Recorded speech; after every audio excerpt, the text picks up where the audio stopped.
Good morning, this is Faith and Books. It's already really hot out. I mean, it's warm and muggy. It's going to be one of those days. And today is my oldest sister's 75th birthday. I can't believe I have a sister that old. And we're going to do a drive-by birthday party for her this afternoon. And it's supposed to go up to the 90s and thunderstorms. I don't know if that's going to work. Anyway, we're going to decorate our cars and sit in lawn chairs outside and try to talk to her. So she lives by herself in a little tiny apartment in a retirement home, but her daughter is hosting the party at her home, which is kind of way out in the country in the middle of farms. They just sort of put up a housing development, so that's where she lives. So anyway, we'll see how that works out. But today I'm doing my Shakespeare Saturday, brush up your Shakespeare, and I'm gonna just do a very few of these expressions that we got from Shakespeare, trying to educate myself, because I realize I use a lot of these expressions or sayings wrong.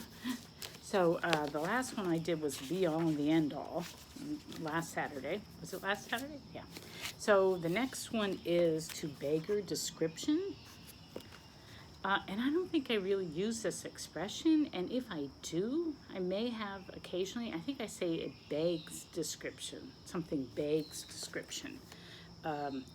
Which I think I might use it in the general sense that you can't really describe something. It's not something you can put into words. But the saying comes from Antony and Cleopatra, Act 2, Scene 2. And one character is describing to Mark Antony what Cleopatra looked like when he first saw her on her barge coming down the Nile or whatever river it was, and that she, was so beautiful and so amazing and so elegant that it beggared description. I don't want to read the whole passage to you, but let's see, where was it? It beggared all description. She did lie in her pavilion, cloth of gold, of tissue, or picturing that Venus where we see the fancy outwork nature. So, but I don't think I really use that expression. I don't know, maybe you do. And, maybe you can tell me how you use it, but I don't think it's really made it into my vocabulary. So moving on to the next expression, it is we have seen better days. This is from As You Like It. And I have used this expression, like if something's old and kind of, defunct or, beaten up, rusty or whatever, I'll say, oh, that's seen better days. But it comes from As You Like It. And apparently Orlando is the hero who comes upon a band of strangers in a dark and mysterious forest. He assumes they're savages or criminals, but it turns out they're exiled courtiers, and they give this little speech. This is Duke Sr. True it is that we have seen better days, and have with holy bell been knolled to church, and sat at good men's feast, and wiped our eyes of drops that sacred pity hath engendered, and therefore sit you down in gentleness, and take upon command what help we have, that to your wanting may be ministered. So that's As You Like It. So I think I have used that expression, but I didn't realize that it was, coined by Shakespeare. It seems like a kind of a general term. I don't know, but I think I have used that expression. Okay. The next expression is from Sonnet 121. I really don't know the sonnets well at all. I have never used this expression. This is the first time it's come to my attention. 'Tis better to be vile than vile esteemed. So I'm not even going to go into it because it seems kind of complicated in the poem, what is meant by it. And since it's not one I'm familiar with at all, I'm just going to sort of pass it over. The next one is the better part of valor is discretion. Now, I do use this, but he says almost invariably quoted today as discretion is the better part of valor, and that's how I've used it. And I don't think I've used it in the way that it was intended by Shakespeare. So I'll read this. It's a quote from Falstaff, Henry IV, Part 1, and he's excusing the fact that he played dead in order to avoid being attacked or killed. So this is what he said, Falstaff: "To die is to be a counterfeit, for he is but the counterfeit of a man who hath not the life of a man. But to counterfeit dying, when a man thereby liveth, is to be no counterfeit, but the true and perfect image of life indeed. The better part of valor is discretion, in the which better part I have saved my life." So he's saying that if you're dead, you're a counterfeit because you're no longer alive. You're just the shell of a man.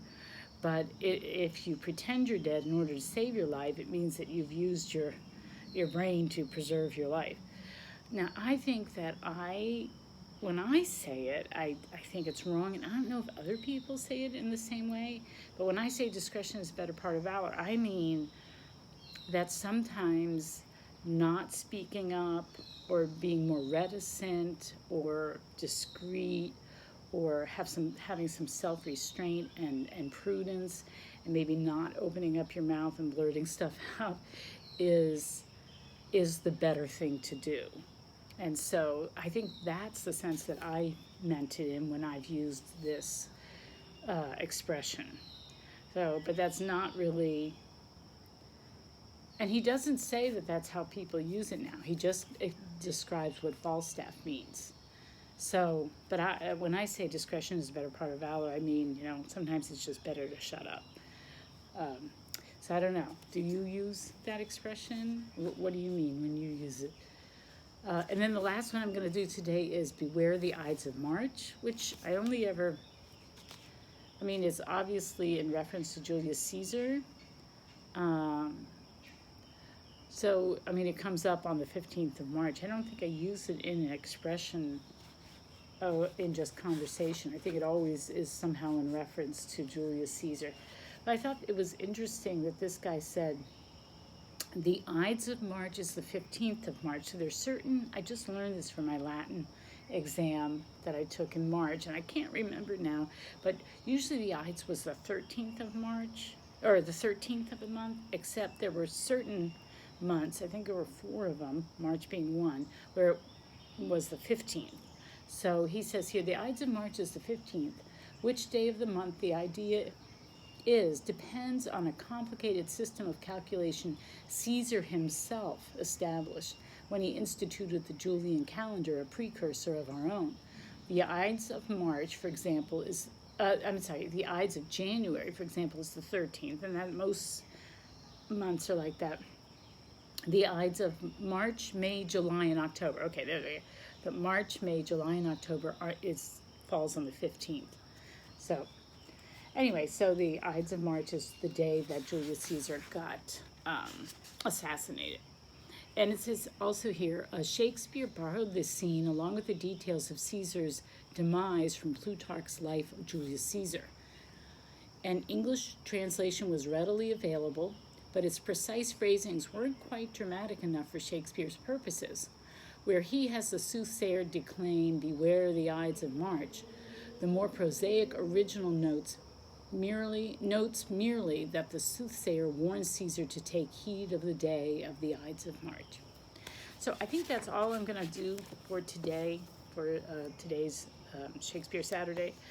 I have a July TBR I want to do, and I also I'm planning what I'm going to read for Jane Austen July.